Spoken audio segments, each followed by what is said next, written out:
Suyang, isang South Korean mukbanger, pinagtawanan ng accent ng mga Pilipino. Deleted video na hanap natin. Pinash dahil sa ginawang katatawanan umano ang accent ng mga Pinoy. Mott versus J Black, sa first ever down na nag-iba ang desisyon ng judges. Magingay! Para kay Magingay!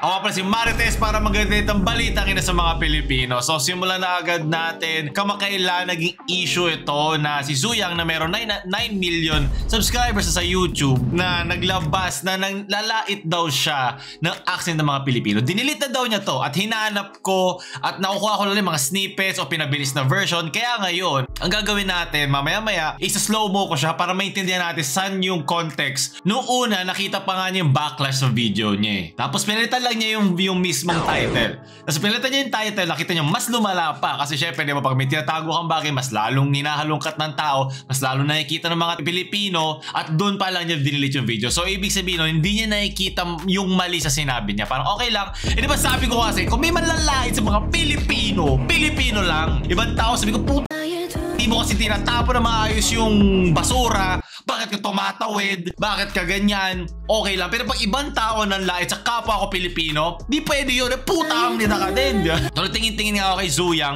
Isa siya sa mga parang mukbang influencers na nadawit sa iba't na mga kontrobersiya noon na si Cham PD, isang Korean mukbanger, parang naggawa ng tell-all na kino-call out niya yung mga mukbangers tulad ni Suyang, Eat with Boki, Naroon TV, na hindi transparent sa pagsabi ng mga sponsored ads sa kanilang mga video at nainis lang siya sa ganung klaseng double standard. Ang gusto kasi nila yung para syempre sa mga mukbang videos, yung genuine, yung talagang yung kinakain nila most of the time, alam nila kung masarap o hindi. As sinasabi nila yung totoo. Sa mga di nakakaalam yung mukbang, yung pag kumakain ka, kasi para pinapakita mo yung experience at yung para may kasama ka habang kumakain, di ba? Marami dyan mga YouTube kids na hindi makakain pag walang YouTube. So ngayon panoorin natin, papakita ko sa inyo. So ito yung mismong video na yun na kung papanoorin nyo, mabilis. So ngayon, sa slow-mo natin, maintindihan, hindi ko na maintindihan, pero para maintindihan natin yung mismo ng sinasabi nila. Siyempre, di natin alam yung context. Ito sa kanan si Suyang at ito yung kanyang kinuhang guest. 제가 앞선 뭐 불고기, 떡볶이, 뭐 삼겹살, 돼지갈비 진짜 너무 맛있어요. 특히 김치는 대김치가 최고예요. 근데 어떻게 그렇게 하신 거예요? 네? 무슨 얘기예요 지금? 무슨 얘기 하시는 거죠? 그럼 말투 흉내 잘리세요? Ayan, dito daw. 그럼 이제 잠깐 하시죠. Intindihan ko naman yung galit ng tao. Tarang tama naman na ginamit mong clickbait yung Pilipino kasi yung title of the Philippine subscriber was subscribe. Beef, tripe, rice, noodles, mukbang. Isa ang mga Pilipino sa pinakamaraming watch time sa buong mundo. Napakalakas natin magkonsumo na internet. At dito habang kinukonsumo niya yung mukbang, dito kinukonsumo din natin hypocrisy ng kanyang mga sinabi. So ibig sabihin, para mong tinawali ka dito mga Pilipino, tinan nyo paano namin pagtawanan yung accent mo. Naging ganun. So dumoble pa. Siguro kung tripan na lang niya, diba? In a friendly way na parang sinabi, ito yung accent ng Pilipino, ito yung accent ng Chinese, ito yung accent ng Thai, iniba-iba nila, diba? Kasi magkakatabi lang din naman halos yan eh. Kaya kaya nga siya nag-change ng makeup eh, kung makikita nyo dito eh, diba? 그럼 말투 흉내 잘리세요? 이렇게 나오니까요. 그럼 이제 잠깐 하시죠. So nagpalit siya. Diba naalala mo, ginagawa din natin yan eh, yung kaila Negrita. Ganun din yun eh. So warranted na yung kinuha mo talaga audience, so sobrang laki na Pilipino, meron dyan, kahit kung meron dyan milyon, kahit 100,000 na may inisay dyan, ramdam mo agad dyan. Kasi ang laki nung sample size. Ito yung gusto ko eh, na pag ibang lahi, anong lahit sa atin, hayok na hayok tayo. Pero pag kapwa Pilipino natin nagsasabi, sinasabi lang natin, di okay lang niya, intindihin na lang natin, nagiging baby tayo sa sarili natin. Sana yung ating pag-defend sa sarili natin sa ganitong paraan na pro ako, sana ganun din tayo sa isa't isa, ganun din natin disiplinahin ng isa't isa. Nawawala yung standard dati pag tayo eh. Bakit parang approval or disapproval lang ng ibang lahi ang ating nire-respeto? Ako, di ako nainis doon sa mismo ginawa niya. Okay, laitin mo. Parang nilalait ko rin naman, di ba? Puta kamnida, di ba? Kimchi, sarap. If she clickbait the Filipinos, it meant that she wanted them as an audience. Talagang rampant ang racism dun sa kanila, so parang pinrove lang niya lalo yung point. Ito nung nalaman niya na hindi daw Pilipino, lalo nasakta na daw siya. Nito is a stand-up comedian and her talent is mimicking Filipino accent. In Korea, mimicking someone is a talent. Let's not spread hate. I-defend din naman dito si Suyang na no need to apologize really. It's not right to force people to do things for you if you think they did nothing wrong. Pero din naman kapwa niya Korean na sinasabing uncomfortable siya sa mga ganitong klaseng jokes. At pumasok ka dito mga Pilipino, yan, sa sinabi ni Charlene. They know kasi malakas sa hatak mga Pinoy audience. Kaya nga pag-upload nila, pinood ko to. Parang hindi naman si Pinay. Kasi nga character yun. Gumawa siya na isang character. I'm a Filipino and I thought at first she was weird. She doesn't give the vibes of a Filipina for me. That explains a lot. At syempre, kung gusto mo maggawa ng isang stereotypical figure, kailangan extreme yun to prove the joke. Kasi hyperbolic yung joke. Ang exaggeration na isang paraan para magpakita na isang joke. Kasi sobrang weird that exaggerated the version na isang ginagaya mong character na pinapakita mo na halatang this is for a joke. Dahil nga, yun nga medyo half-ass ang tingin sa kanyang pag-portray na isang Pilipina dito, kaya pa siya sumabit. Kasi ako fan ako ng mga dark humor, fan ako ng edgy humor, kahit papaano, syempre nandun pa rin yung sa execute mo dun sa comedy mo. Para mapasarap ang kain nyo.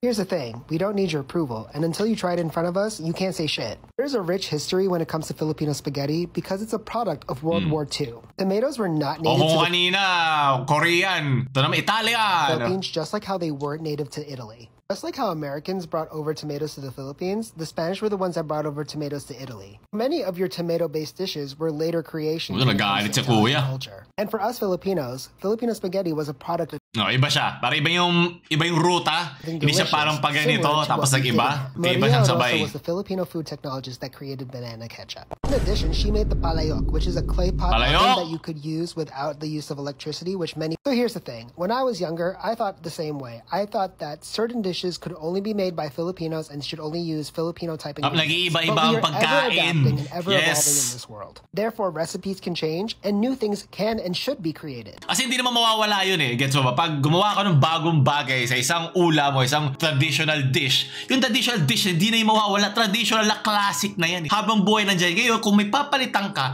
hindi mo na pinapalitan lahat ng traditional dish na yun. Nandyan pa rin yan. Meron at merong gagawa niya. Pero wag kang mainis kung gusto mag-modernize. Kung gusto maghanap na ibang lasa, isang tao na matagal na nakakain yung traditional dish na yun. So while you may not approve, the Filipinos don't need your approval. And with the acceleration of the growth of popularity of Filipino spaghetti with Jollibee, your approval is not necessary because sana ganito yung tingin natin, Filipinos don't need your approval. Yan dapat yung parang statement natin pag may mga ibang taong, ibang lahi na nagsasabi sa atin. So na balita, ito naman yung kay Mot at kay J Block na laban daw kamakailan. Ngayon, re-upload na nga. Ikaw, ano nangyari? First time daw, i-turn over yung isang decision sa pagitan ng dalawang battler. Pinood ko nga ito kasi di na ako masyado nakakanood ng flip top. Talaga mahilig ako sa flip top, lalo na nung nasa com shop ako, nag-aantay ako ng next game. Yeah, so ito nag-uusap-usap sila. Grabe, the best and the brightest. Talaga, ito rin tayo pag may mga thesis ha. Ito rin tayo kamitikuloso. Ito na. Uy, kilala ko yun Yung babae sa likod. Hey Paolo, subscribe to Paolo, sabi ni King FB. Magingay! Para kay Mot! Ayan, so... Nainis si dito si J Block, makikita mo hindi siya nag-react. Papunta sa kaya si Mot, lumayo siya, gusto niya muna mag-emote, bakit ganon? Ay, si Badang! Dito na ulit si Badang. Masarap daw magluto sa Cebu. Luto! 50,000 lang yung pinaglabanan nila. At least si taga-tibak na si Mot, game naman siya. Hindi naman siya nagkukunya rin dapat siya talaga yung nanalo. Alam niya na ang panalo dapat si J Block, o at least yung isa dapat na judge, binigay yung puntos kay J Block. Ito yung kanilang host MC. J, racist kayo ba? J Block. Kahit wala si J Block dito. Kasi umalis na pala si J Block agad. ako talaga, kaya tumagal yung judging. Tinignan ko yung... Ako, personally, J Block talaga ako dun Wow! Totoo talaga. Eto si Mot, kapatid ko to, kapatid ko. Kapatid mo yan? Di mo kamukha First time ever na babaguhin ko personally, ako na lang yung magja-judge na ang nanalo si J Block. Okay? Ako lang yung magja-judge sa... Kasi marunong naman ako talaga manood ng battle Marunong naman ako magurado So, ang boto, babaguhin ko, ang panalo si J Block! ano pang silbi ng mga hurado? May nakita kasi ako dati kaya ito kay Enigma. Ito naman yung bit. Kasi sinabi kasi nila na yung mga ganito daw, first time ever daw. Pero may nakita ako na kay Slack1 at kay Paridel, sinabi rin naman ni Enigma na first time na nangyari. Last year lang to. Ang boto ng hurado, makakita talaga kayo ng bias 3-2 magingay para kay Slack1. sabi nila eh. Diba, at least ito, self-aware sila na sabi nila eh. Tapos sinabi dito ni Enigma na okay lang daw yon, na dinefend niya yon kasi low stakes lang naman. Pero either the rule applies to all or no one at all. Parang batas. Parang diktadorya eh. Para ba, ay, nakita, rinig ko yung crowd. Tama nga naman kayo. Siya na dapat yung panalo. Diba, napaka-fake eh. At yun yung nagustuhan ko sa mga ganitong batas nung tumatanda ako. Na self-aware sila, walang plastikan. Kaya ngayon yung maganda sa flip top battle eh. Naglalaitan sila minsan sa itsura, pero most of the time nilalait nila o bine-verify nila, ina-atake nila yung mga desisyon ng mga rappers, ng mga nagbabattle sa kanilang mga buhay. Marinig nyo yun sa mga linya nila eh. Kilala nila, ako di ko kilala yung mga ibang kino-call out nila eh. Like may grupo ito, na pangalan to, na ito. Di ko na nasusundan yung buong community. Pero yun yung gusto kong community na talagang chine-check and balance sila na isa't isa. Sana ganoon din ang gobyerno eh. Ilang pala eh, bakit pa tayo nagbibigay ng oras sa mga hurado? Pero nakita ko naman doon, may mga banat si Mot na nakita ko pati yung mga fans ni J Black ay natuwa. May sinabi siya sa dulo eh. Ito yun eh. Makita lang nila na di ka nagpa-agrabyado. Kaya magkaiba tayo. Ikaw yung nagiging mahusay lang sa paningin kasi di inaasahan sa panalo. Habang nakatawa ka to line na to kasi sobrang tahimik pag siya yung nagbibigay ng banat. Nararamdaman mo na alam mo mananalo na si J Black kahit onte eh. Naglamang na onte eh. Kasi syempre di mo naman pwedeng gamitin lagi yung crowd lang para manalo. Dapat maganda talaga yung mga bitaw mo. habang ako, nakasanayan ng magaling kaya hinihintay na lang matalo. Yung sabi nila pag magaling ka na isang bagay, pag nagkamali ka, ramdam na agad ng tao kasi sa isang tao na sanay ka na lagi nagkakamali, kung magkamali lang siya ulit, di okay, sanay naman na kami na ganun siya. It perfectly encapsulates yung nangyayari doon sa crowd. Kasi alam naman niya na may crowd na hindi pabor sa kanya. Sila sa Cebu siya, hindi naman siya taga dyan. Etiobak siya, hindi niya yan home court eh.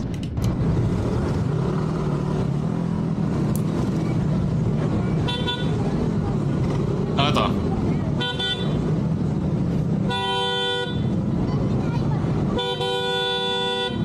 Bob!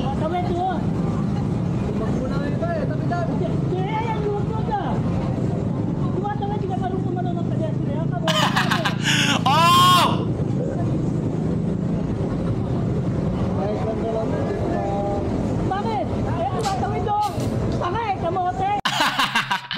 Oh, bars! Galing kay Super Lolo! Ginoo! Sa aking kanan, magpakilala ka!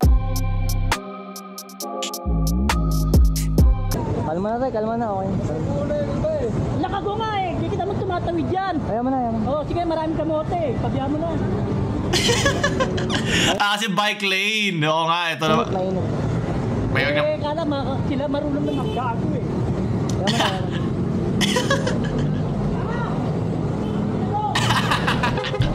Yan ang gusto ko, checks and balance. Pag may tanga, sabihan mo tanga, huwag ko pagbigyan. Kasi mo, baka nahihirapan lang. Hindi, okay, lahat tayo may pinagdadaanan. Hindi excuse yun para babaan mo sarili mo. Hindi yung excuse para babaan mo yung standard mo. Para tayo mag-grow. Basta wala, di ba? At least, ang isang mali, huwag mong tatapalan na isang mali. Kung mali yung ginawa niya, di ba? Huwag mo suntukin, huwag ka maging violente. Pinagsabihan niya.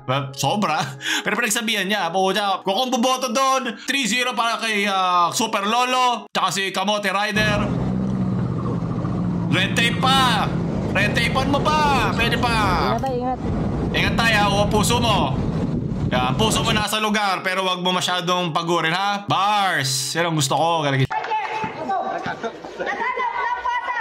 Ang kalbaban! Sayang ang dato! Ay, gabi dito ba kay Mot J Black para sure win? Bocha, may totoo din, di ba? Yan! Dito galing lahat ng mga battle rappers. Yan, ganyang klaseng mga banatan. Napakarami mga multi ng mga nanay, dito bitigil, kahit patay ka na. Luwabang buhaya pondok. O, mo kami magsa-start doon ng flip top, oh. O, pangil sa pangil, oh. It all interconnects. Magingay! Serius, ini mau berantem. Serius. Ito sila Enigma, eh. Tsaka sa pangil. Si Phoebus, yung name, no? Phoebus. Iyan ka na. Maglaban na kayo. Ito na yung bayan. Sige, mag-away kayo.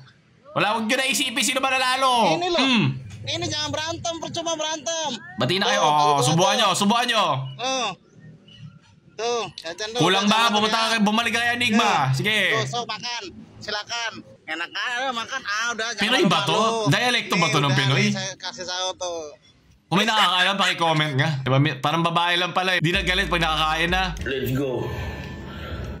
Para sa dito. Ayun ang mukbang. Hindi na ko. Okay, dugyot. Ayan po siya. Okay, 10 puntos para kay Salmonella. Baby boy, 0. Ingat kayo ha, ingat tayo para sa content. Para kay Nino. Ano to? Hi, ganda mo. Swerte siguro na magiging boyfriend mo. Wala rin naman ako chance. Sasagutin mo ako. Gwapo lang sana ako. Wala kasi ako kwenta ang tao. Mag-ingay! Mag-ingay sa sad boy. Naketi back. Mayroon pa mga ganyang bars. Sad bars. Sad boy bars. Hirap labanan yan, girl. Pag ginamita ka niyan, yari ka, puntos. Gusto ka rin mapuntosan. Ito, kali kaya blondie ko. Yung tropa mo yung nasa McDo. Welcome to McDonald's, right through. Mama mo. Luga with egg. Alin? Alin na? Siguro kung pwede mo to sabihin sa flip tab, baka wala na nag-aaway. Wala na mga labanan. Ito ang perfectong nag-describe sa mga balita natin, diba? Every action, there is an equal and opposite reaction. Dun sa nagbumukbang at yung kaninang mga MC, diba? Nagtatapakan sila para umangat ay isa't isa. Hindi nila kasalanan yung mga nasa labas na nung battle. At doon tatapos natin mga balita na linggo. Gusto pa ng ganito, like video, click nyo na agad to. Kung di ba bibilaukan ka kumain, palagbabars ka.